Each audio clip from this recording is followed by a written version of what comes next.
Hello viewers, السلام علیکم۔ جیسا کہ آپ جانتے ہیں کہ میرا یوٹیوب چینل شبین میڈیا آج رمضان المبارک کی 27ویں رات ہے، یعنی کہ شب قدر کی رات ہے، اور یہ ہزاروں سال سے افضل رات ہوتی ہے۔ تو اسی سلسلے میں آج عمران خان صاحب نے اسلامک محفل منعقد کی، مطلب سیاسی محفل سے ہٹ کر آج اسلامک محفل منعقد کی۔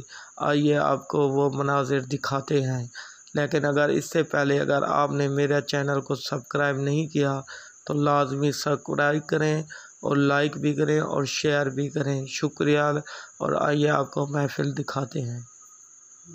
میں مدینہ نبی میں تھا، وہ دور مصطفیٰ تھا، میں مدینہ نبی میں تھا۔ صحابی جاتے ہیں آپ صلی اللہ علیہ وسلم کے پاس اور عرض کرتے ہیں کہ جی آنے والے دور کا ہے امتی گناہ گار، ہند سے یہ ہے حضور، ہے مگر سیاہ کار۔ مسکرا کے آپ نے کہا کہ روکنا نہیں، امتی ہے اور وہ بھی آنے والے دور کا۔ مل گئی راحتیں عظمتیں رفعتیں، مل گئی راحتیں عظمتیں۔ اعوذ باللہ من الشیطان الرجیم، بسم اللہ الرحمن الرحیم۔ السلام علیکم۔